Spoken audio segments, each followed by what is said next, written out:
6, 5, 4, 3, 2. Hey everybody, happy Friday and sad last day. Today is the last day of week 3 of summer sales. I'm really excited that we had such a great week. It really went better than planned. It's been a really good time having all of these different developers on here working and talking through all of their plugins, extensions, scripts, you name it. And it's been really good having you guys here. We've made some friends with some regular viewers that have been here like every single day this week, and we're glad that we've been able to give you guys a good behind the curtain to some of your favorite apps and some of the ones that you didn't necessarily know about. I want to say hi to Randall. Welcome back. Annika, welcome back as well. Both on Behance, two wonderful, wonderful moderators. It's really good to have you guys here. Also, hello to Zachary Cleek and Katarina on Behance. And then a big hello to Jay Kelly Austin over on YouTube saying, thanks for doing the live streams. Very informative, but costly for me. Well, hopefully we can get those costs down for you too. We do have a few ones that we're talking about today that are name your own price. So hopefully that can get you to a good spot. Elise, is great to see you again. Elise is a man with a plan that I have seen like every single day this week. And it has been such a pleasure having you and getting to know you as we've been going through all of these. Today, we have 3 different guests, one being Lloyd, and Lloyd has been here every single day this week. But today we'll be able to talk to him a little bit more about not only why he set up AE scripts and AE plugins, as we've kind of touched on, but more so even going into this crazy library he has of plugins and scripts. And of course, just looking at that library, I don't even know where we're going to start with that. That's going to be a whole different thing. Also, thank you, Annika, for hopping over to YouTube as well. Everyone, make sure you give a nice hearty hello to Annika for me. She is a great moderator over on Behance. So whether you're tuning in on Behance or you are tuning on YouTube, we are very happy to have you. I'm going to go ahead and I'm going to roll this intro for the very last day, which is sad. But let's get it rolling, and then we'll bring in Lloyd.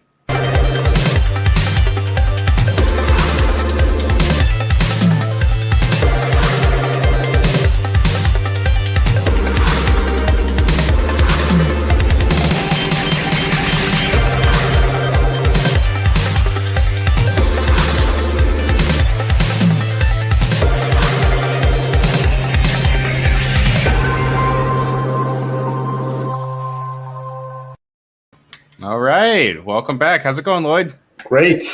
I always you're on my monitor over here because I use this one for presentation, but I always feel like I'm looking away from you when I'm talking to you.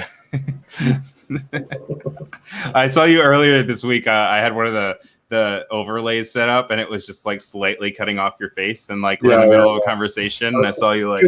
It's reversed for me too, so I was just see like I want to go this way. It's like very confusing.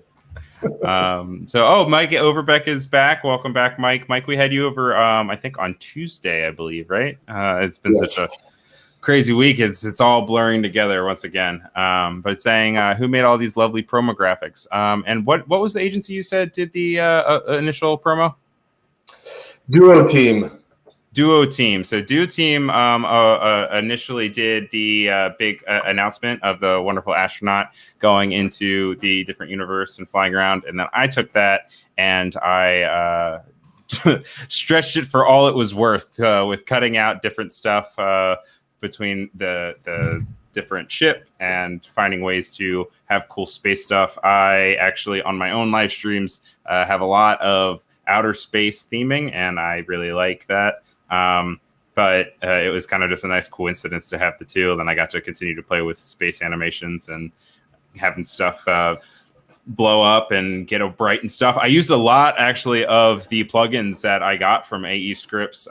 One huge one that will always be a big one. It's not on sale right now. It's called After Codex, I think. And that just lets you bypass the, in my experience, troublesome Adobe encoder, and it just lets you go straight to MP4 straight outside of the After Effects render queue, which is really cool. And then I used one that I really like called Deep Glow. I used some glitch effects. I really got to have a really good time with creating them.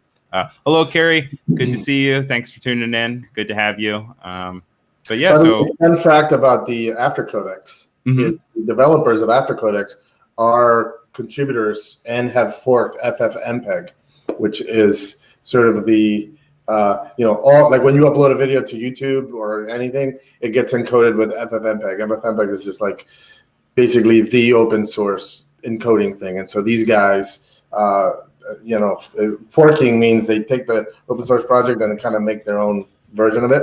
And so After Codex is a forked version of FFmpeg, and then of course they contribute all of their fixes and bug fixes and stuff back to the main branch. So a little fun fact there for you. They also introduced a few experimental non-official codecs as well. I know for me, I use there's an MOV codec that they have that allows alpha channels that doesn't destroy your hard drive, because a lot of times when you export these animation files, because you need the transparency for my OBS, it will come out as several gigabytes. And then so there's this it's Apple ProRes 444 unofficial or something, and it lets you export to just a few megabytes, and it's a lifesaver. So I can't recommend After Codex enough. Like I said, it's not on sale. It's full price at $89, but if I had $1 for every time I used it, I've definitely gone past my $89.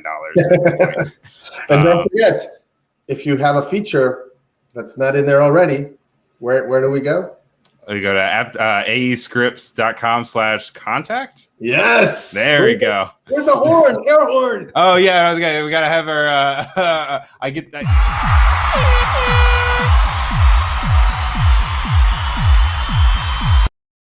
I only get to use that for like an hour more, so I guess we're just going to use it every 2 minutes today. So I just got a great idea for the next week's live or the next month's live stream. Is we'll do like a recap quiz.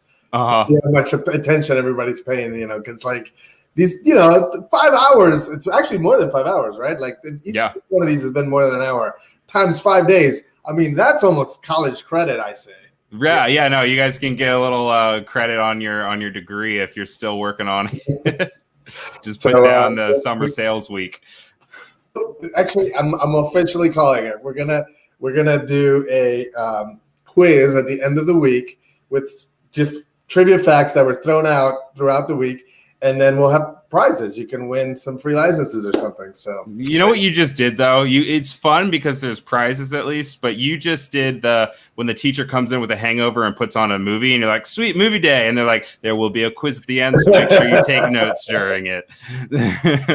But then the teacher is giving you free lollipops or something. Yeah, at least it's not like a grade, and it's more so of a actual prize to go with.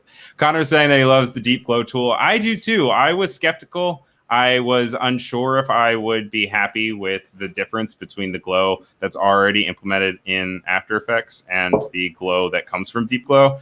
And I can wholeheartedly say that it is a world of difference. It's what? Deeper.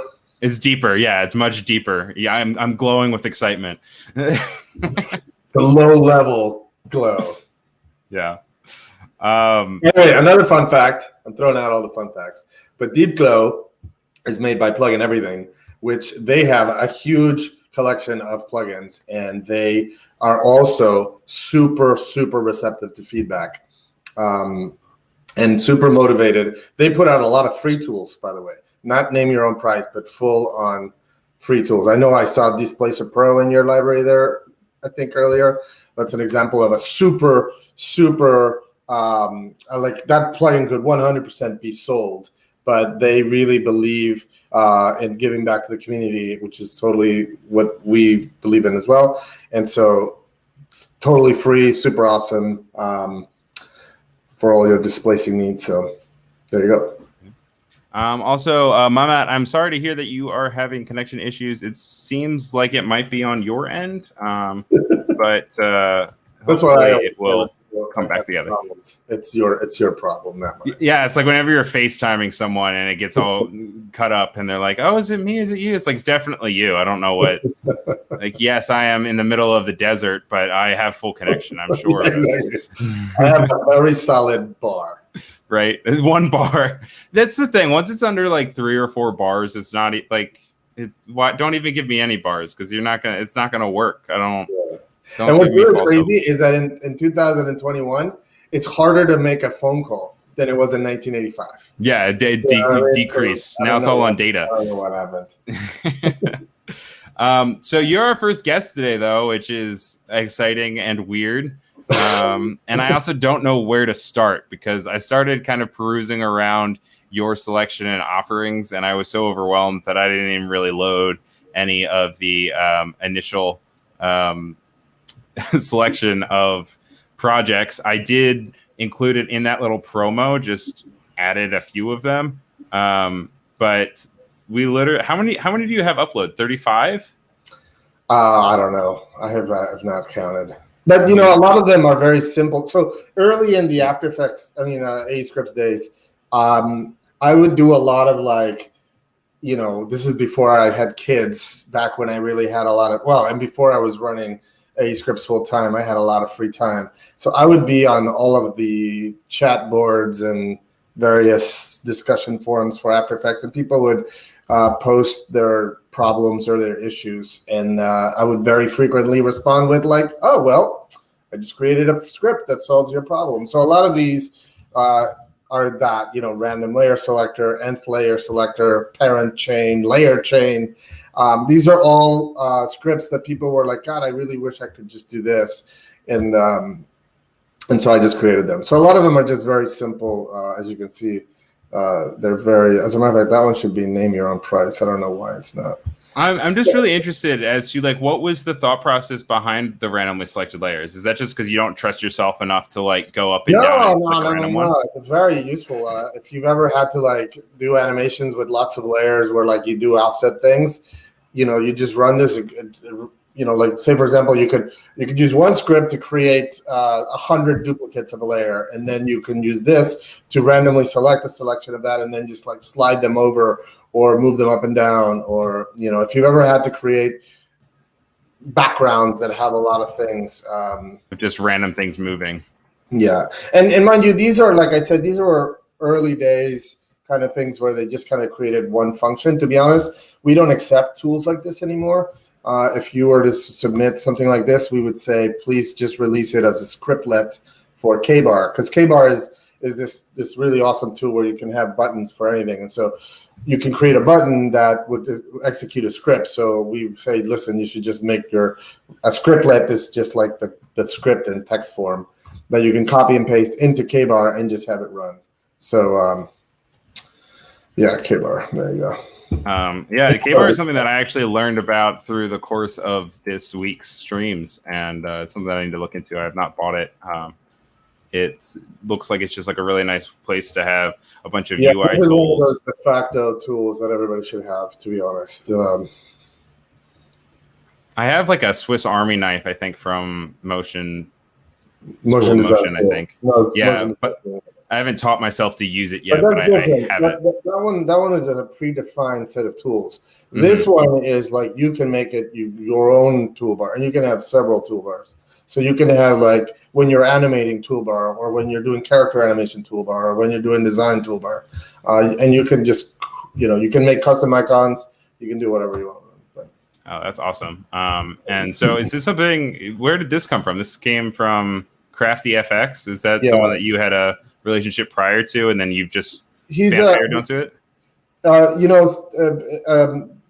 Some of the other authors were mentioning that they were web developers. Crafty FX is he's a really sort of Silicon Valley high-end startup employed programmer, knows really a lot about websites. And we were talking about the differences between plugins and scripts and extensions. The extensions are something that got introduced, I think, in CC 2014, I believe, which is essentially it's a web page embedded inside of the panel.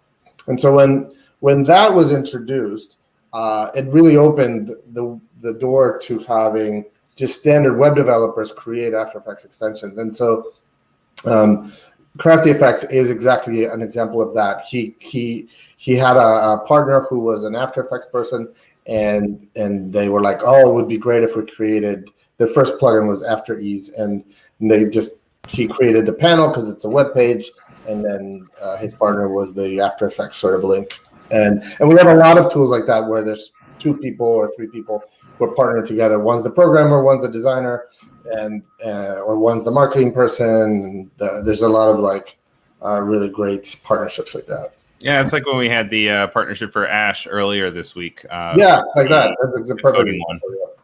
A really famous one is Eberts and Zucker, which is Dan Eberts. If you've ever had a After Effects problem and you've posted it on any chat, but mainly on Creative Cow, Dan Eberts is just like the man. Creative Cow. He answers. If you ever have an expression problem, he will solve it for you. And so, is Creative Cow still kicking? I think it is. Yeah, it sure is. It's one of those ones where I'll search it and it'll be like a problem from 2007 with a really weird solution, and it's still holds. Yeah, no, he's a genius, and he's a very great programmer.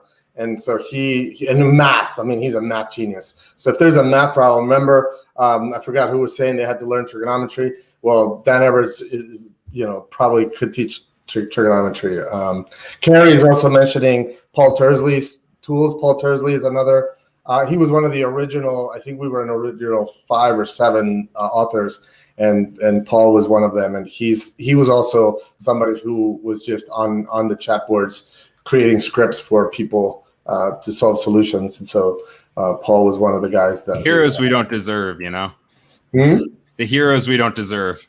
Yeah, the unsung heroes. Because at the beginning, it's an interesting. I don't think I mentioned the story behind Name Your Own Price, but when we first launched, we were totally free. I all the stuff that I created at the beginning, I was just releasing for free. But there was a problem: is that things obviously free, people love free, and so it got really popular. And, back then you would pay for bandwidth with your web hosting, and I was like, okay, it's not costing me money to give this stuff away for free. That's not going to be sustainable. But we really believed in this concept of being able to get things with, without having to pay a lot of money, or if you couldn't afford it. So that's why we did this sort of name your own price concept. So when the stuff was free, we had a donate button, sort of like we'll say on the right sidebar. So like the download link was on the left side and the donate button was on the right side, and they were separate things. And back then, I think the donation rate was something like 0.000000000. Like a fraction of a penny. If you ever talk to the Duick guys, for example, they actually like to publish their stats because they are fully open source and they also work on a similar model. And you'll see that it's just Duick is great, by the way. People just don't donate. Unfortunately, it's just the truth. Duick's a really rare example of an open source thing that's been successful. Open source is kind of like being a music star. It's like if you're a star, you make a lot of money. But if you're not, then you're poor. It's the same thing with open source. If you're like the rock star, Blender or whatever that has a foundation behind you, then you can make it work open source. Otherwise, it's hard. So I think this name your own price was like a really fun compromise where it's not free, right? And I actually get a little. I sometimes when people make a review about a name your own price tool and they say it's free, I quickly correct them and I say, well, it's actually not free. It's name your own price. And of course, if you think about it, it's an important difference. And stuff doesn't happen in a vacuum. People, as generous as people like to be, even the Do-It guys, they have campaigns to try and raise money. It's just the way the world works. So by allowing people to pay when they can afford to pay, I just thought that was a really sort of great solution. So when we introduced this name your own price, instead of being able to download it and then donate later, it's like you kind of had to name your price to download. And the donation rate went from like that basically non-existing donation rate to like something like 20%. Now, that means 80% of the people are still downloading it for free. But that 20% donation was suddenly a revenue stream that allowed us to start being able to grow the site and invest into it. And it was really instrumental. And I so firmly believe in it that we still, to this day, make sure that we're always releasing name your own price tools. Whenever somebody submits a tool and I'm like, this would be a good candidate for a name your own price tool, I always sort of try to like stir stuff that way. So I saw this is a little bit of a tangent, but I saw this recent YouTube video and it was talking about music that shaped the early 2000s. And one thing that they always really bring up is the fact that Radiohead released their album for name your own price, and it was this unheard of thing.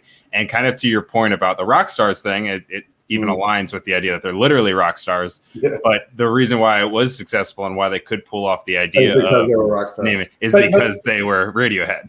But you know, that actually was hugely influential for me, because I'm a huge Radiohead fan. And when they did that, I just remember that when I went to download that album and I was given the power to name my own price, it felt good.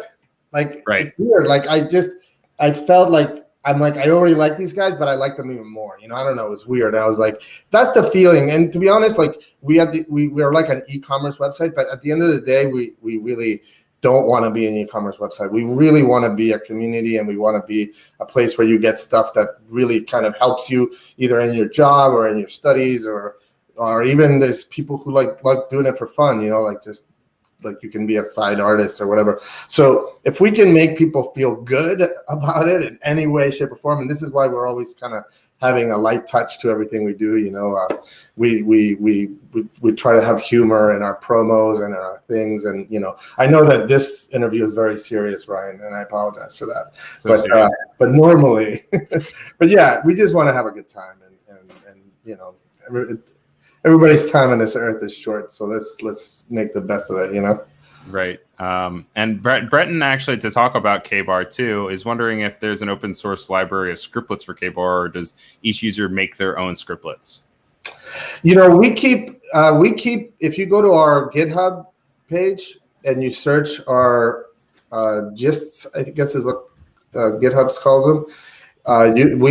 We tag them with the hashtag KBar. So if you search hashtag KBar on GitHub, you should see a whole bunch of libraries, but people publish them wherever they want. I mean, the point is, it's literally just like, so if you go, let's see, you know, I've never looked at it as not being logged in, but try just going, just type GitHub, and then space, aescripts, and then hashtag KBar.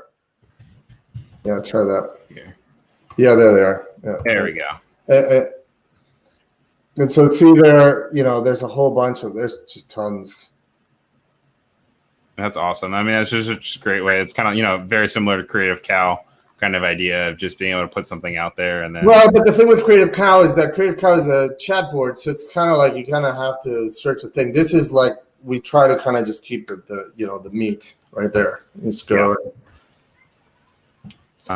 And by the way, Breton, to answer your further question, if you also search KBar API, I believe you can see there's a actual API, so you can learn how to make your own scripts work with KBar too, so that you can have, you know, you can assign individual functions within your script be triggered by a KBar button by using the API. It's something that I really got to learn how to mess with, especially after this week, and just kind of look into the different ways of enhancing my workflow and finding ways that I can add things to make it more personalized to my settings. I always need to also find new ways to go, and you know how you can save setups in your windows for After Effects. I always like try to, and then I get frustrated with the project and I'll just move things around, and then I'll be like, oh, whatever, go back to default. And I really need to work on setting up different work zones just for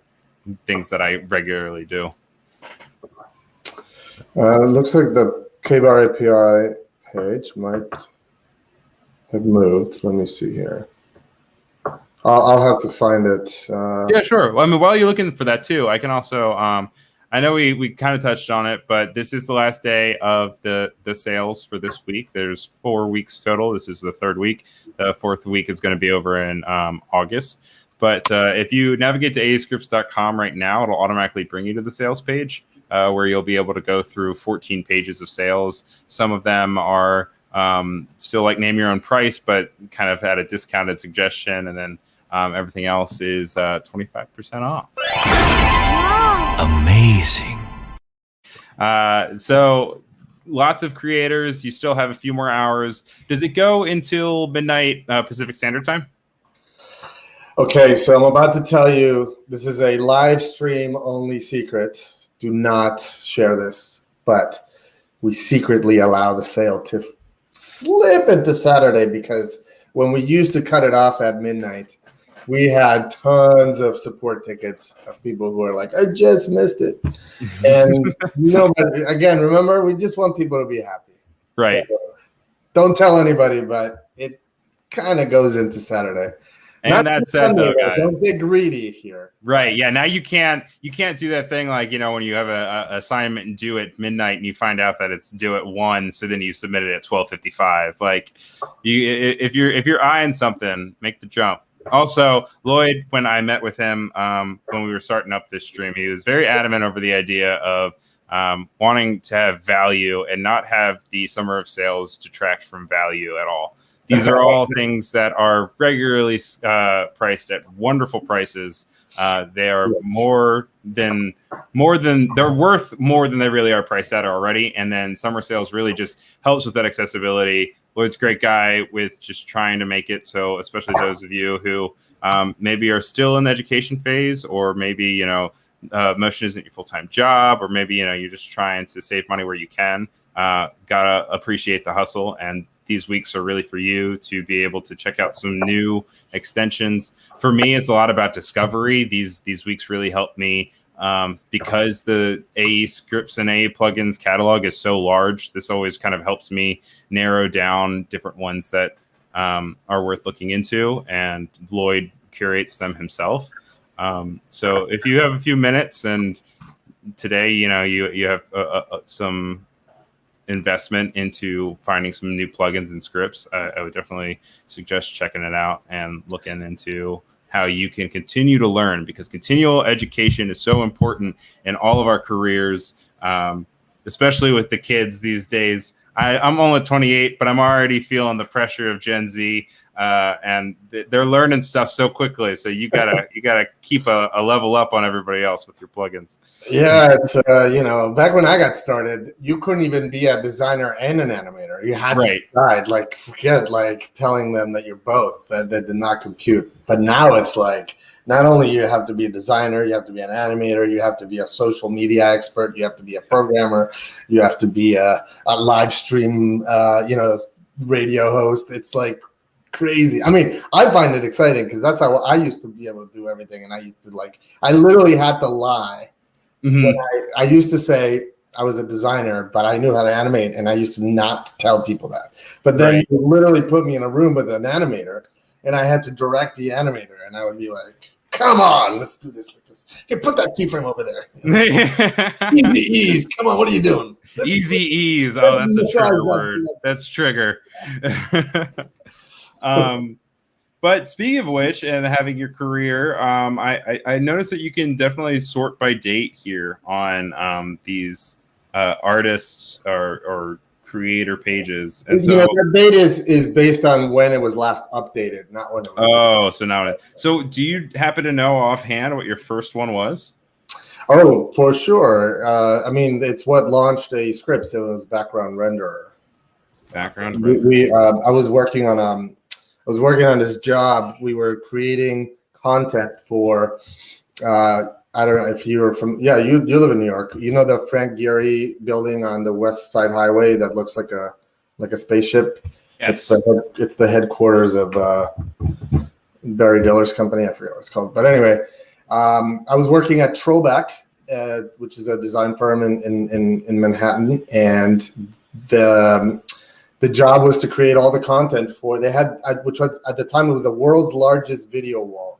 So the entire lobby of that Frank Gehry building is a massive video wall. It's something like 18 computers that are the video card is sort of vertical, and then they're like seamed together. And we had to create video for this stuff. And so we were really good at designing really cool stuff. But then when we tried to go render this stuff, we're like, okay, so the good news is it does render. That's good. The bad news is it's going to take 18 years to render. Right. Only render at night. And so I knew we had all these computers in the studio that we did the math if we were just rendering at night. And then I did the math if we were rendering 24 hours. And if we were rendering 24 hours, we were going to make the deadline. And I was like, but how can we continue rendering while people are working? And I had been involved with After Effects basically since almost like the beginning. So I knew they had to introduce scripting. This is, I think, back in like this is before they had CC. It was called CS. I think it was CS3. Back with the creative suites. But anyway, they had just introduced scripting, and I knew you could do command line rendering, but it was super geeky. And so I created Background Renderer, which was a script that would take your render queue and launch it in the background on the command line renderer. And needless to say, that was a huge success. And that was the start of everything else. It's changed a lot of people's lives for the good, I hope. And yeah, that was the first, and by far the most popular one forever. I mean, it was just gangbusters successful. And now, of course, it's become. I don't even develop it anymore. There's these awesome guys who took over the project. They're called Extrabyte, and they created BG Renderer Max. So yeah, I saw that when I was Googling for it. To the next level. I just don't have the time to be able to manage a project like that anymore. But yeah, it's super awesome. So. Yeah, that's fantastic. I mean, I've definitely been in a situation where I have been meeting a deadline, especially for like live streams, and I've hit the render button and it says, "Oh, it took 8 minutes." And you're like, "Cool." And then 8 minutes pass, and you realize that the thing has somehow gone to 3 days, and well,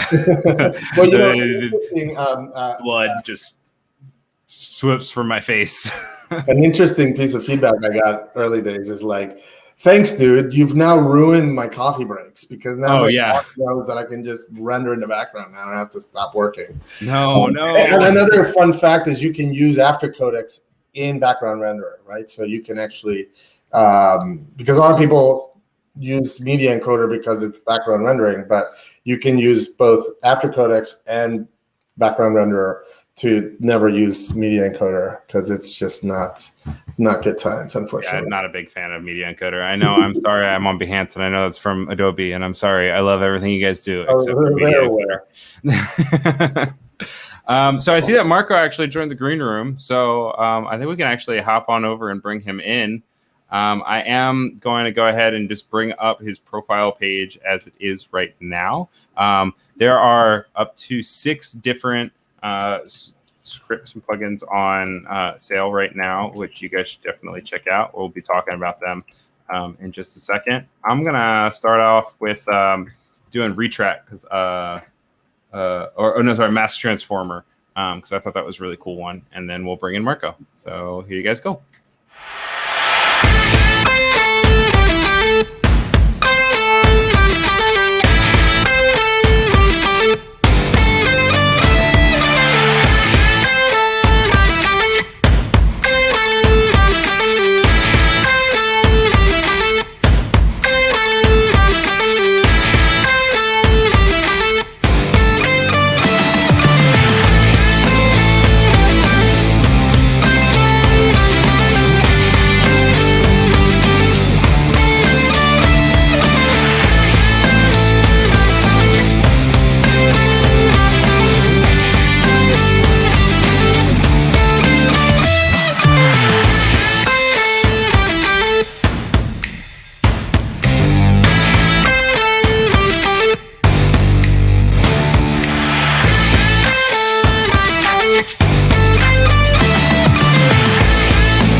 All right, guys. So help me introduce and welcome Marco.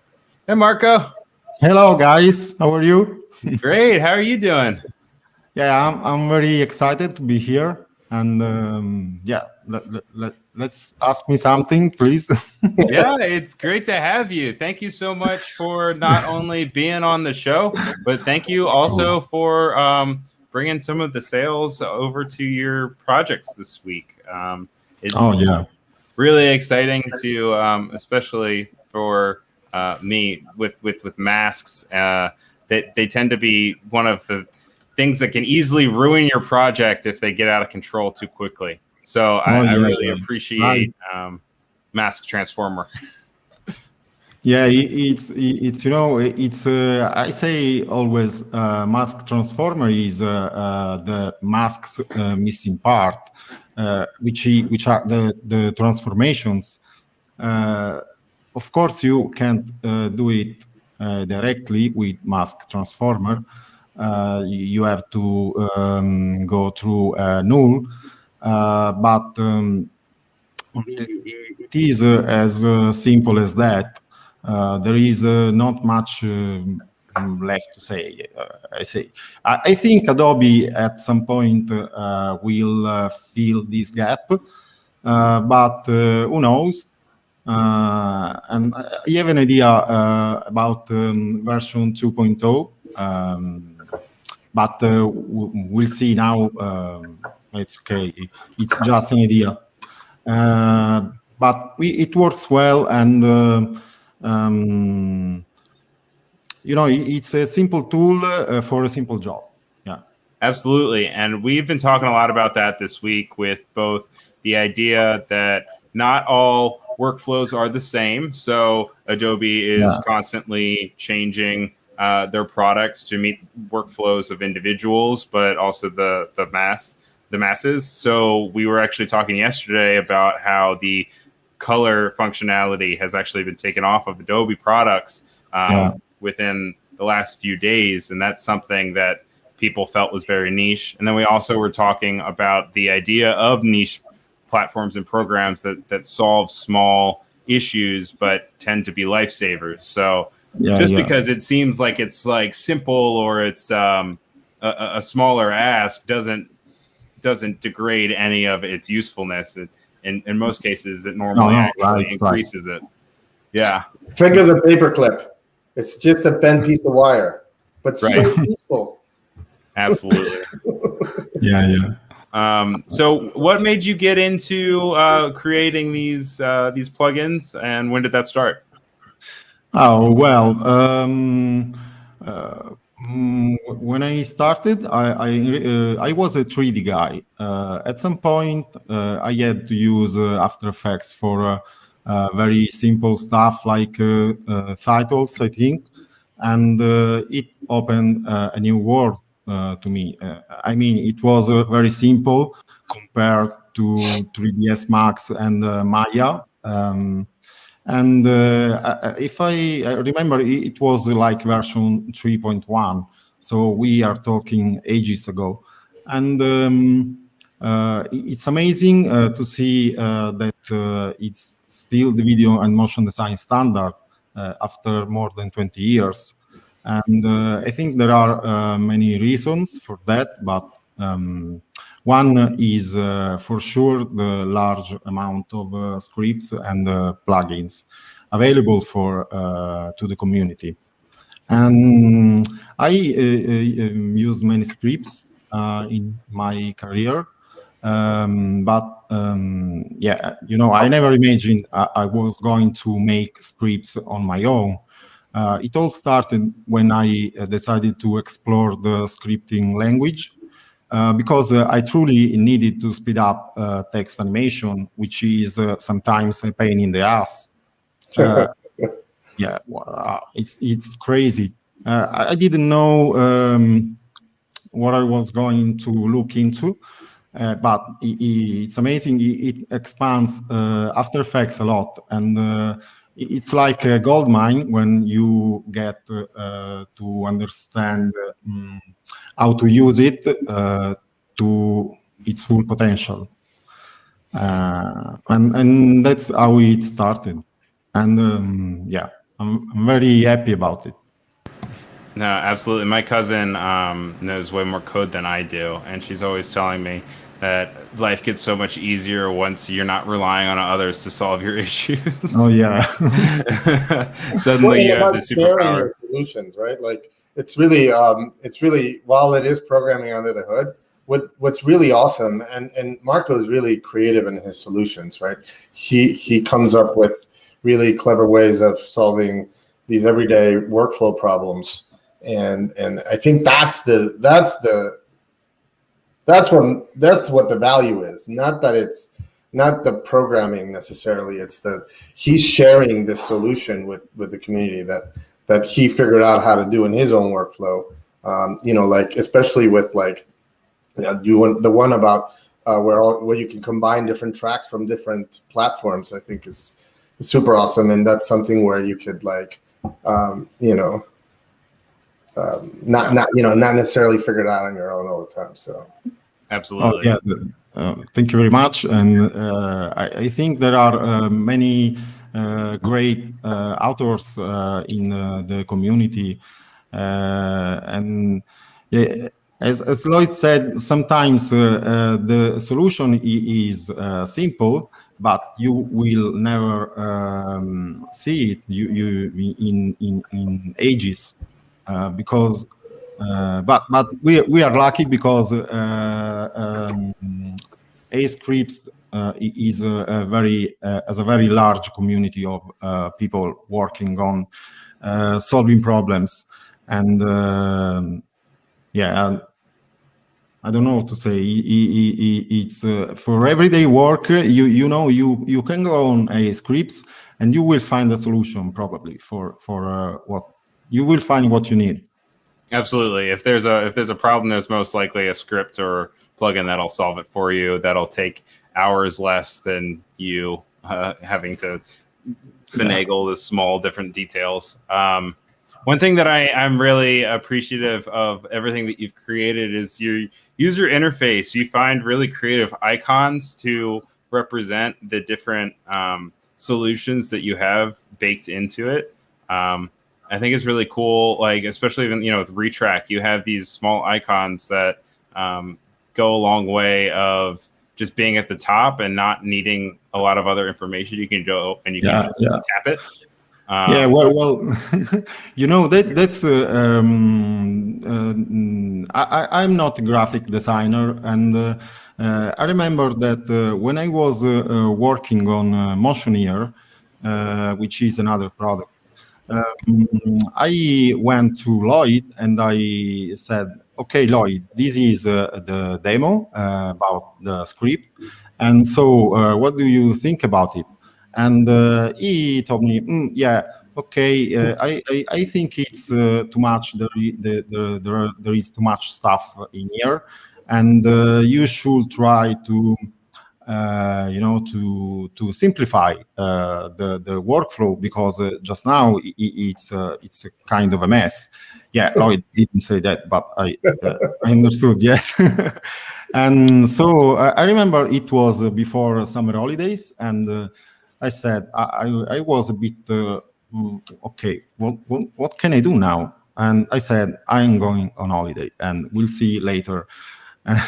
And when I came back home, I started working on what he said, and I rebuilt the tool from the ground up, and it worked a lot better. In fact, now it's online.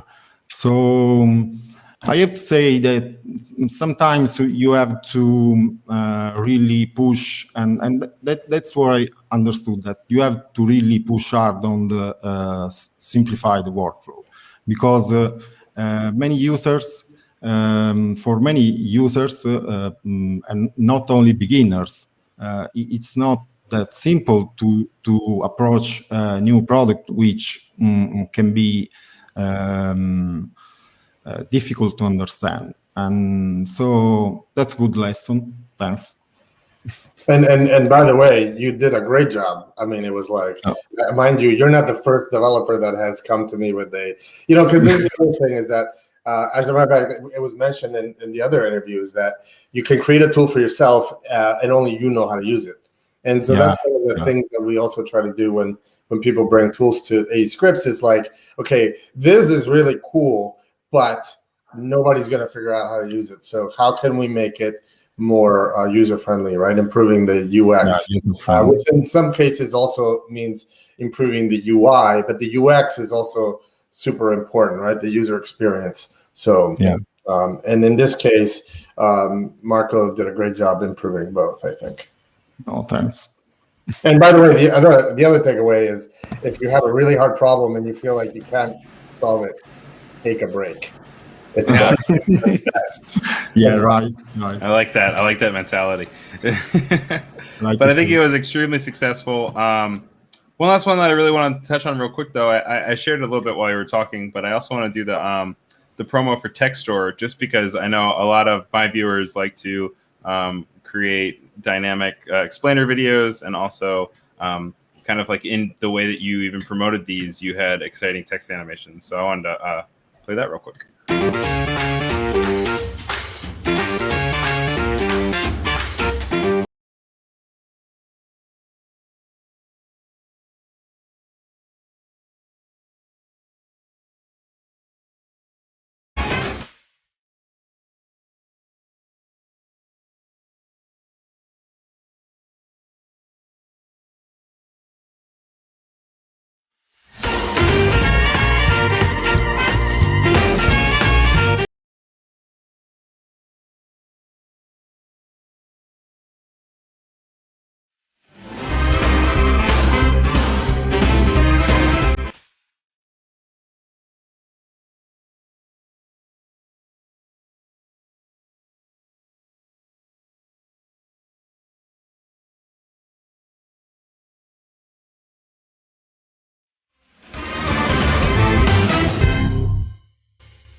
All right. So I definitely love some animated type. I think that's could be extremely useful for a lot of people. Right now, it is $18.74. It's normally $24.99, which is great.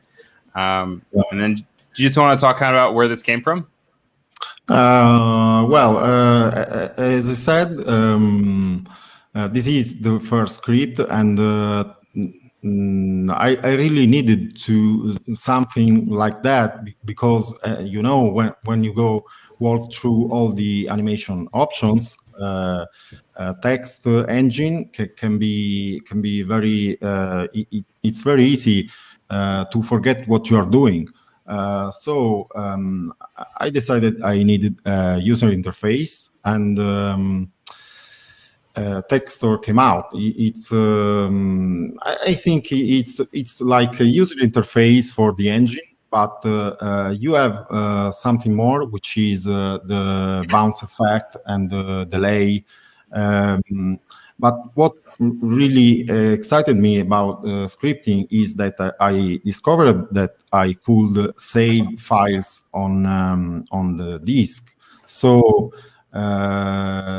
Textstore, I think it's cool compared to other products because you can save your own animations. So you can put a lot of effort in doing something cool, and when it's done, you can say, okay, that's cool. I can save it, and I can use it as many times as I want on other projects. And so it's a text animation interface, but it's also a library. Yeah, building your own resource so that you don't, you can work smarter, not harder. A lot of times I use the same text animations between a lot of my different products, but I find myself either bringing the old project and dropping it in there so to reuse it, which gets real messy real quick. Warn me around before. Yeah, right. Trigger warning. Or just starting from scratch. And so a tool like this is really useful for building your own library, using your own resources, but keeping it smart. But just to be clear, what you can do with Textstore is you can spend all this time creating this cool animation and then save that as like a rig for any text. So that's what's super powerful about this. Absolutely. Yeah, right. And so you have Textstore. Yeah, we went over the Mask one, and we also have Retract and Motioneer, which are both on sale. All really wonderful tools. You have Motioneer Lite, and you also have Motioneer. One being about like $15 or so cheaper than the other. What do you necessarily get out of Motioneer Lite that is a little bit less than Motioneer? Well, there are two versions because Motioneer it's able to save your motion animations as Textstore does, but it doesn't work on text. It works on layers, transformations, and track maps and parenting. Everything is included. And believe me, guys, to include save and to restore not only transformations but also the track maps and the parenting, which are the basics of layers animations. It was a nightmare. Oh yeah. Because when you restore all these things, you have to put it in the right order. If you don't, it will never work. So, but the Motioneer, so it's an engine, but the great stuff is under the hood, and it's the add engine. It works by attaching an animation to the next one. So you copy and paste, but when you paste, it starts from when the previous transformations ended. It's kind of an evolution of copy and paste. One thing is not even Lloyd knows, but Motioneer 2.0 is ready, but I still need a lot of time to solve a big bug. So when it's ready, I will show Lloyd something. All right, great. Well, I mean, that's good to know what's in the works. I know everything. Yeah, right. All encompassing, all knowing. Oh yeah, probably yeah. Well, cool. Well, thank you so much for coming on the show. It was really great having you. As I said, there are 6, or I guess you could say 5.5, depending on whether or not you want to go to the light or the full of Motioneer. All on sale for today. You guys can go and check out at the Marco Sanasi, his profile page, and also follow on Twitter on Marco__San. And it was really great having you. I hope you have a wonderful weekend, and good luck with Motioneer 2. We're excited to check it out. Well, thank you very much. It's very late at the moment.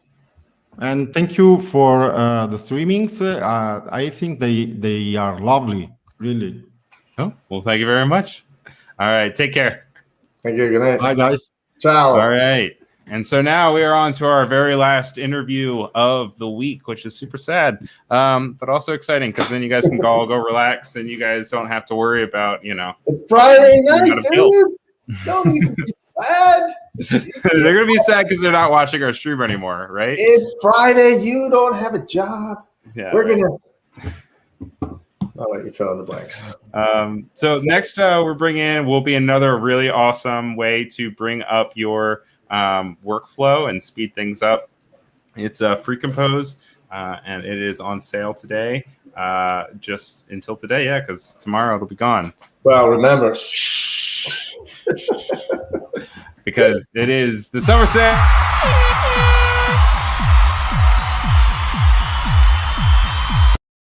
All right, so we're about to bring Steven on. Steven is a great guy. I got to know him a lot last night as we were getting ready for this and had some great conversation. I'm excited to bring him on.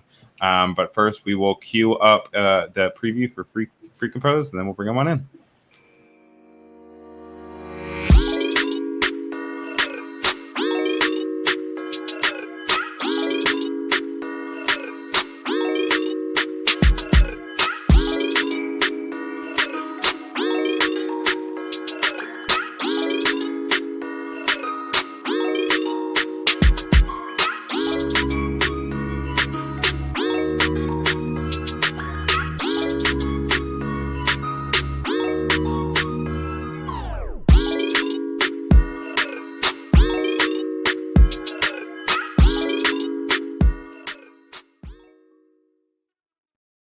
All right.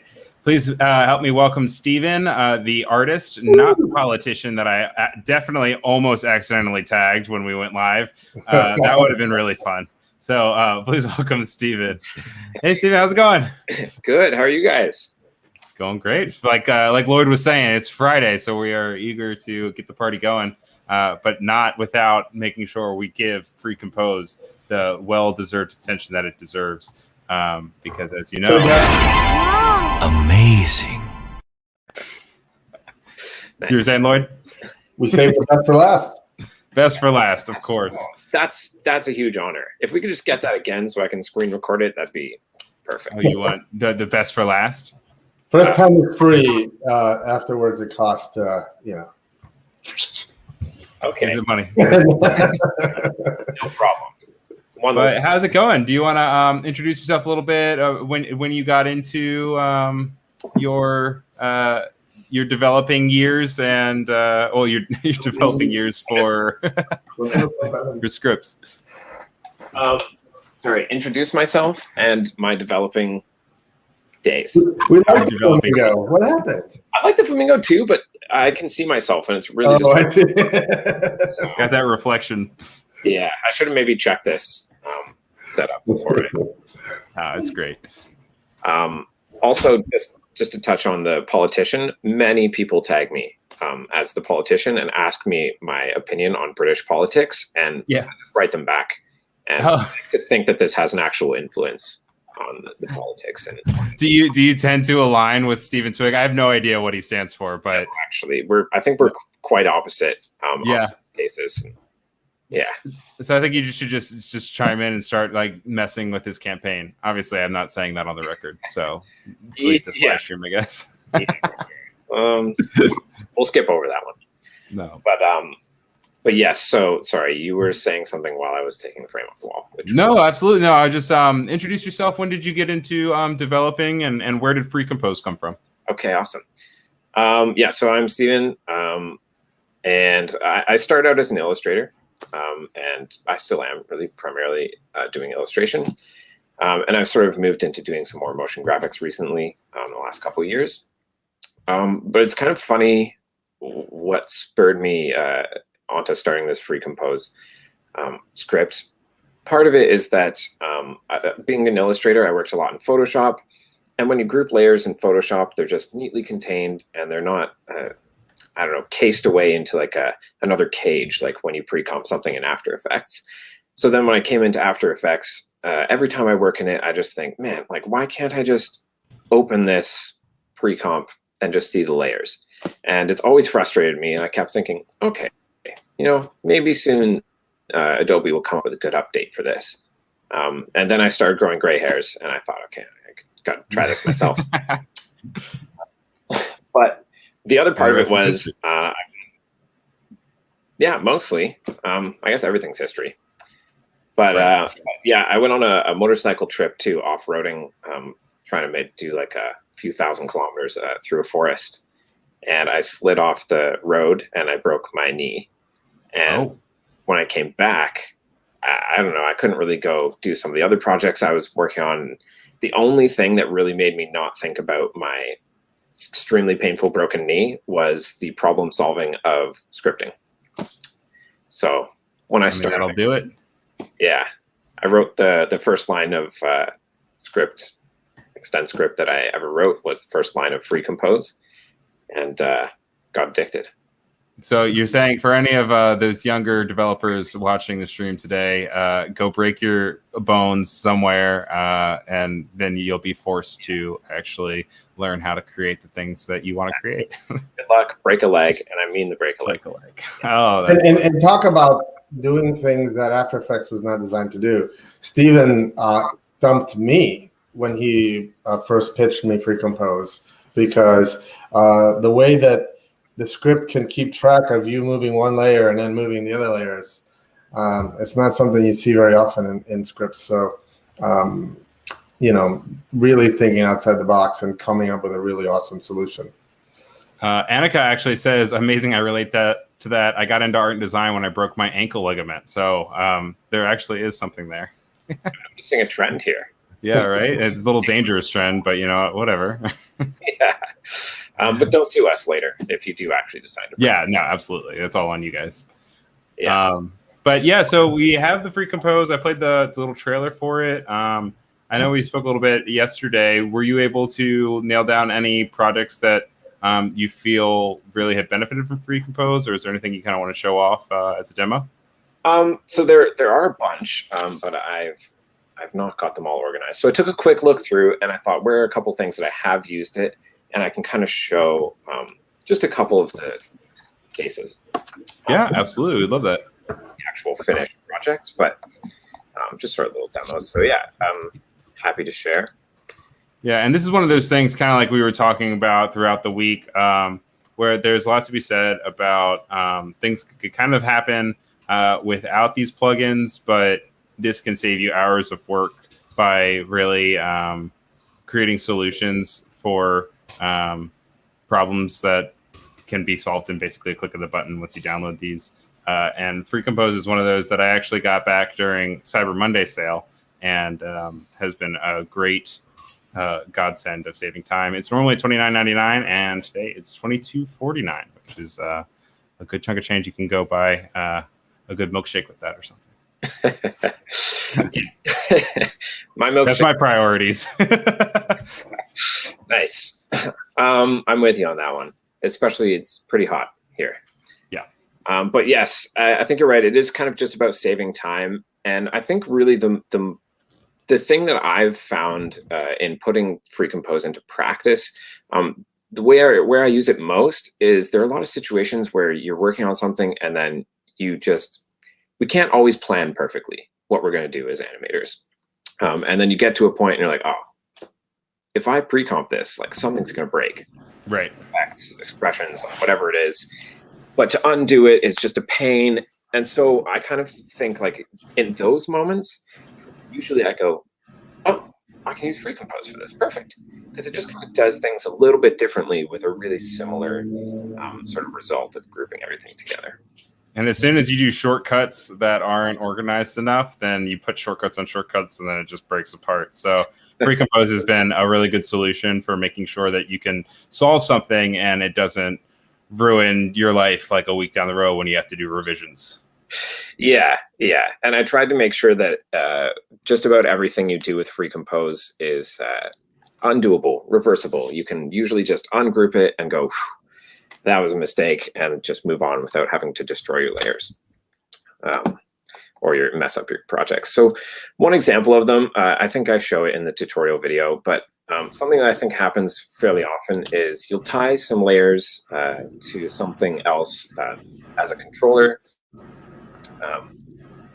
using an expression. You'll see I've got Ray Color working on this. Excellent piece. So you've got this expression, and in this case, it is just controlling opacity of these lines or something, and it's tied to this controller here. So the problem is, okay, if I, for some reason, I add glow to all these lines or whatever, and I want to pre-comp them, you're going to get an error because all of a sudden your controller layer is in a different comp than this comp. Okay, kind of a pain, but sure, we could bring in the controller, pre-comp it. Okay, another error because like other layers were using that controller, and now the controller's in here, and it's just like, oh, it's too much, right? So, where did it go? Oh, I lost my layers. Okay, that's fine.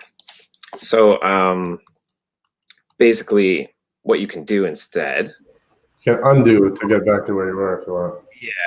Now I just have to undo like 14 times. So that's okay. So just gonna close the project and reopen. Oh, I'm really good at that. I'm really good at mass undoing. Yeah, this is like when my mom calls me to ask me why the TV's not working. And my first question is it plugged in? And then she's like, oh yeah, look at that. I forgot I unplugged it while I was vacuuming or something. Yeah. Says the guy who builds plugins. Plugins. Oh, it hurts. It hurts. I'm sorry, man. I've published 2 books of illustrated puns. Have you really? Really? Nice. Yeah. It's an affliction, a blessing, a curse. It just is what it is. But they won't stop. Yeah, as you reload or whatever, I do want to pull up Steven's stuff. Steven's stuff is really cute, just especially for my audience over on Behance. I know that I like my cartoony stuff, and we were just kind of going through. This is obviously not related to scripts or plugins, but make sure you check out Steven's stuff, steventwig.com. Yeah, Steven, this is I was not quite aware of this myself. This is really great. Yeah, he's got big old murals, just kind of like you have big old screens. Which, by the way, Lloyd, I am envious of the fact that you were able to design something for motion that was really projected to such a scale. That's a really cool thing. In the same way that I'm envious of Steven for these giant printouts, which are really cool. Will I be able to look at this video later and catch up on that? Yes. Perfect. But yeah, getting back to the easy part, which is not undoing. If we want to put all these together to solve that problem, we can just hit the make group button in free compose, name it, and just puts all those layers together into one group, tucks them away inside there. And now you can do all kinds of things with them. You can move them. You can add effects to them. I mean, it's only what every After Effects artist has ever always asked for, really. I mean, yeah. It's really solve the big mother of all problems in After Effects. Groups and folders that, for whatever reason, don't exist, but exist in literally every other Adobe program. So yeah, pretty much. Because Ryan, if you can guess by now, it's not a simple problem to solve. You don't say. It was not a simple problem. I thought it was going to take me maybe a week to make, and now it's around 8,500 lines of code and wow, quite a number of hours. It's a lot of logistical problems in there.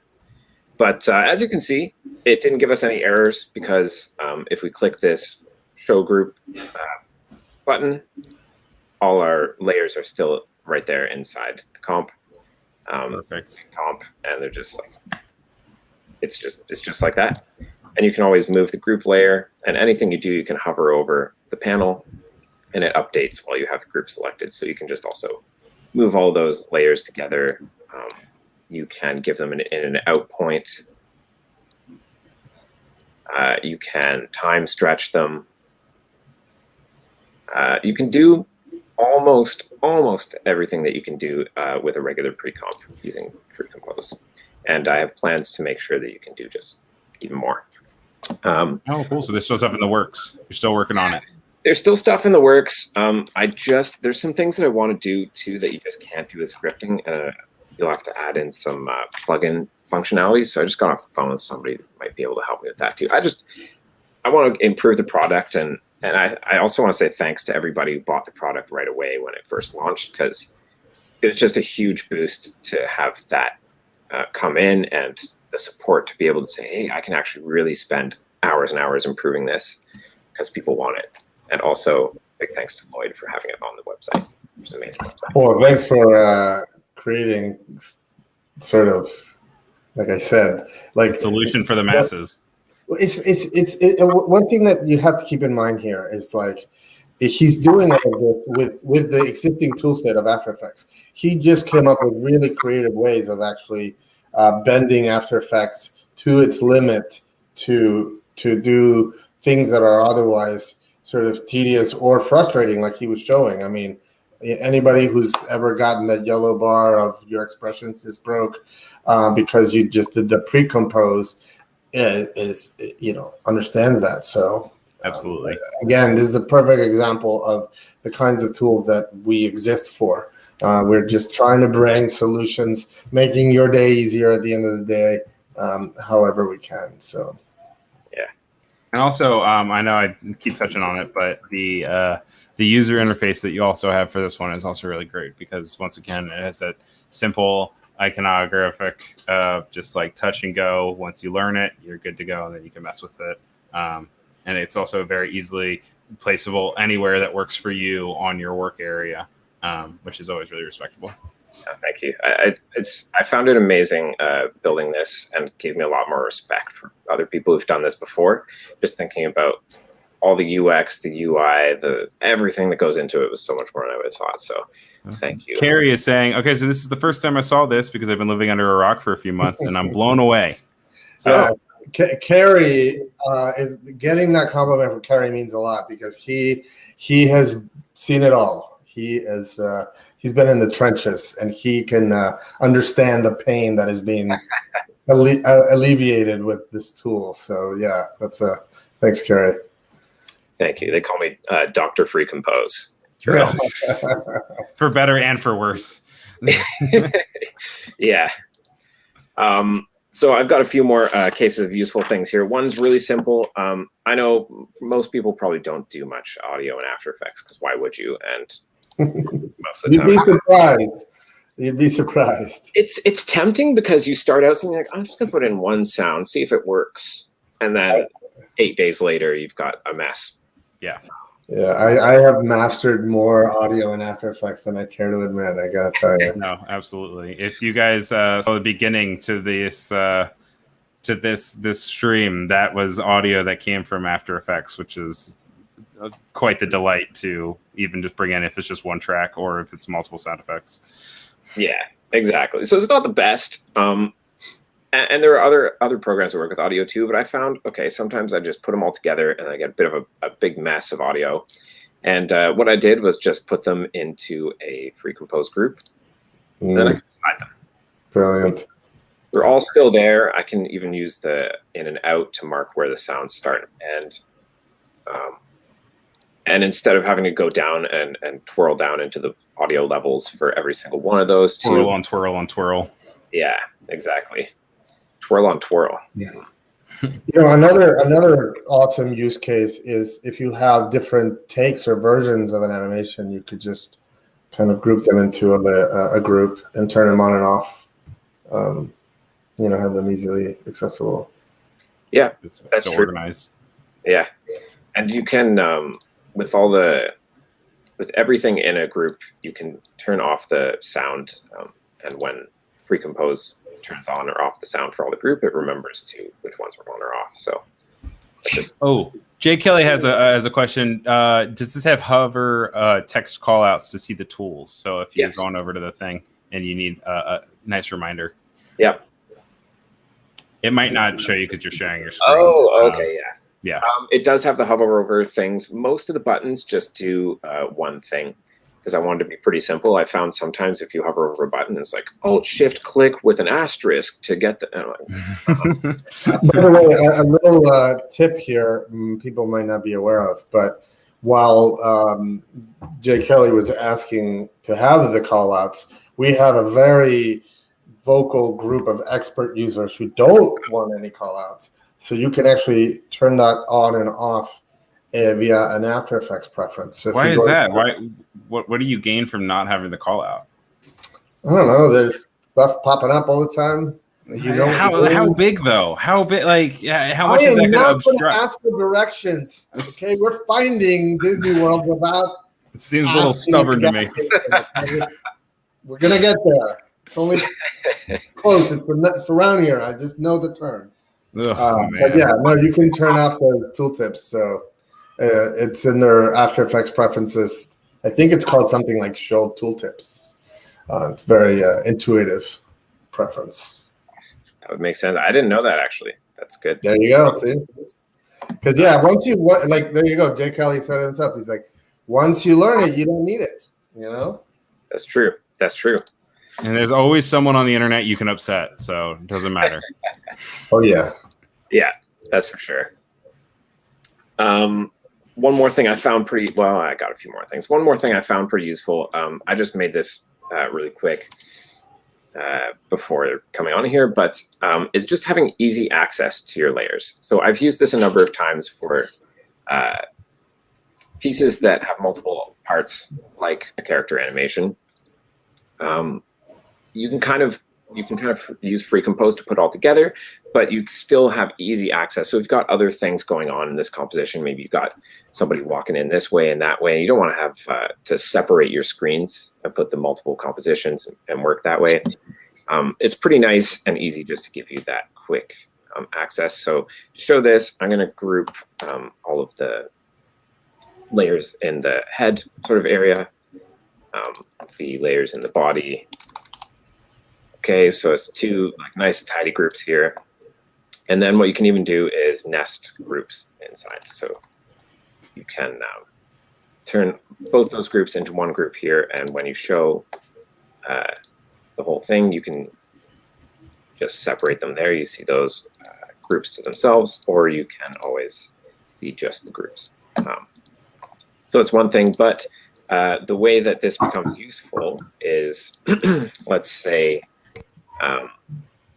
we want to start animating this. Just give it a little rotation here. This is going to be painful to watch my weird slow process here, but okay, we got him some pretty strange little. It's a creepy doctor. As long as you don't have it just like circle around, you know, just do a full like owls. Yeah. So that's cool, and maybe you're happy with that, but then you want to go in here and you're going to add like position and rotation keyframes to all these individual items. No problem. I'm going to hide all these because it's much nicer. But now let's say we start here and we can just click this eyebrow, just move it up. We don't have to go into double click some other pre-comp. Oh, that's beautiful. And try and separate it and have the two screens and all that kind of stuff. It's just quick and easy. And it's moving locally to the rotation. So yeah, that's exactly. It's all local. And I mean, that's kind of like the other powerful thing. The reason you would pre-comp is because you need to group sort of not just grouping the layers, but grouping the motion or whatever, you know, in more than just being able to parent it. So here you're kind of getting the best of both worlds. Yeah, exactly. And then you can, of course, you can then work with the whole group, move the whole doctor, move the whole head, move just the eyebrows. You can click the tie and start moving the tie however you want it. It just feels to me like you have easier access to all these little parts of your animation. Does that make sense? Yeah, no, that's perfect. That's great. We have Jake Kelly in the YouTube chat saying, "Oh my God, this is so cool." Oh, thank you. Comments like that keep me going and just working on the next feature and Free Compose too. Absolutely. So yeah, you said you're working on Free Compose 2 as well. Is that something that'll come down the line? Oh, Free Compose 2, like TOO. But gotcha. We'll see. I have a couple plans for what things. does TOO stand for? Oh, two. I got it now. Oh boy. It's been a long week. It's been a long week. The tagline should be "Back in jail." Oh yeah. Hello, Rich. By the way, thank you for joining. Sorry, I didn't interrupt you, Steven. Oh, no worries. I'm just looking at some of my notes here for some of the other things I wanted to show off about. Okay, so that's part of it. Another thing, let's see.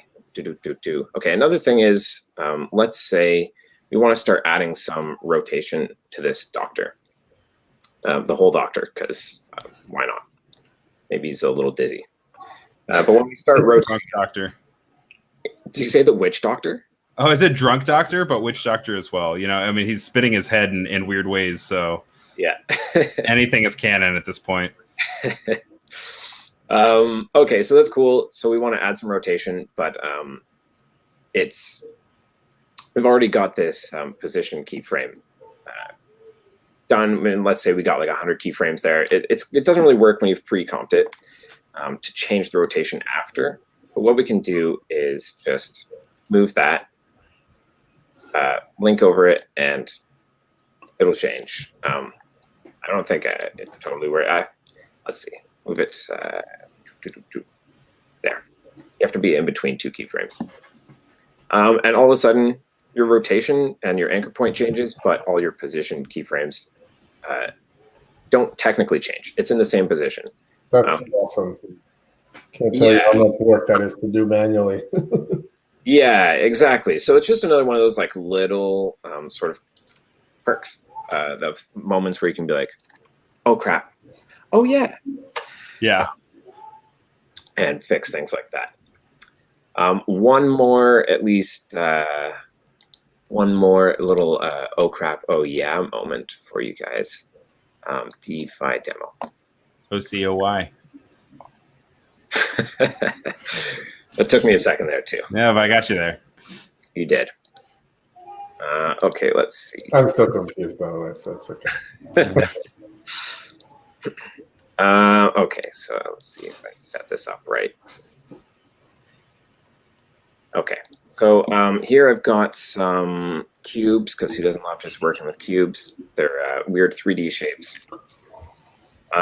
And they have some scale keyframes already applied, and they're all doing their funky stuff here. And then after doing all this work, you get a note from the client that's like, it's cool, but like the cubes are too big. You know, they're too much on the edge of the screen. So you're like, okay, fine. I want to bring them all in. I'm going to pre-comp them and then just scale them down, right? We get those edges, and then you have to go back into your pre-comp and then move these individually, and it just becomes a real thing. So one of the things that FreeCompose is nice for is if you already have things animating that are touching the edge of the screen, you can simply group those. Takes a second. And then when you scale them down, they're still just objects in your scene. So you're not getting those cutoff moments, and it doesn't affect any of your existing scale keyframes. You don't have to go in and like put expressions. Yeah. Wow, yeah. It's just a nice like freedom. Absolutely. And once again, guys, this is FreeCompose. It's only $22.49, which is quite the steal. Honestly, it's quite the Swiss Army knife. Not I already used Swiss Army knife for actual thing, but it's quite the loaded package for anything that helps with organization and keeping things moving smoothly for you. And yeah, it'll only be on sale for a few more hours, so make sure you hop on there and you check it out. So, and then you said you continue to be working on it as time develops, time works. Is there anything else that we could keep an eye out from you in the future? Is it mostly FreeCompose? Do you have anything else that might be coming down the pipeline? I do have one that I am so excited to make and finish. I'm excited now. Yeah. I'm like, okay, they're gonna make me president. They're gonna, make statues of me. You're already a politician, though. Don't forget. So. Yeah, right. You already have your European campaign set out. But I want to be something in the Western society. Okay. So it's pretty exciting. No promises on exactly when that's gonna come out. Statues might not even exist anymore by then. We'll see. But there is something. So I'm pretty excited for that.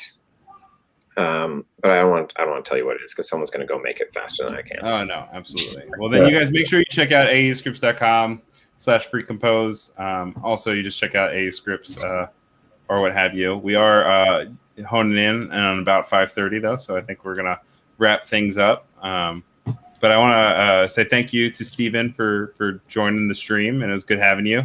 Thank you for walking us through the nice tips. You did save the best for last. There you go, Steven. Yes. Thank you. Well, it's been awesome being part of aescripts and being on this. So can I call it a show? Yeah, absolutely. Sure. All right. Yeah. So yeah, thanks guys, and you go enjoy the Friday evening. Is there going to be a week 4? This was. There will be August. I should know this offhand. August 9th through 13th. And same exact. How did you pull that off? How did you pull off the same exact number of creators? Is that intentional? It's called math, Ryan. Yeah, but you have one day that the very first week had more though, so your math got messed up. It's called the remainder. Okay. Division. Which, interestingly enough, in programming, it's called the modulus. There you go for your math fill for the day. Once you understand modulus, you can do some cool things. Another thing I learned after school, I was like, and that might have been a Dan Everett's thing. He's like, oh, you can solve that easily using modulus. Like, I've seen that in a few Creative Cow posts from Dan. Exactly, dude. Like the remainder is that's how I solved those columns there, Ryan. Now you got some homework for the weekend. For the weekend, that'll take me months. I'm glad you think that highly of me, though. Cool. All right. Well, take care, Stephen. Thank you again. We look forward to any and all updates with Free Compose, and we also look forward to your statues and political campaign. So. Thank you. All right. Take care. So that should actually be it for us for the week, for summer sales week 3. As Lloyd was saying, the sale goes through the night. Not beyond that. Think of it. It's going to go until Friday night anywhere in the world, no matter what your time zone is. Boom. So all the large population of Hawaii that is watching us right now. You guys are all good until the end of the night. Yes. Those Polynesian islands, they're not going to get cut off. If you're shopping at midnight, you're going to be good.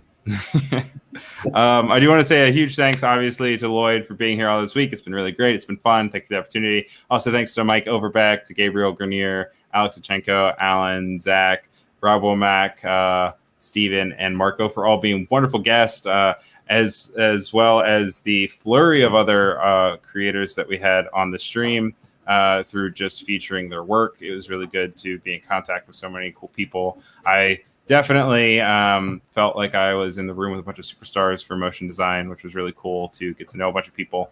And hopefully we got you guys some really good insight into deals and new plugins that'll help increase your workflow.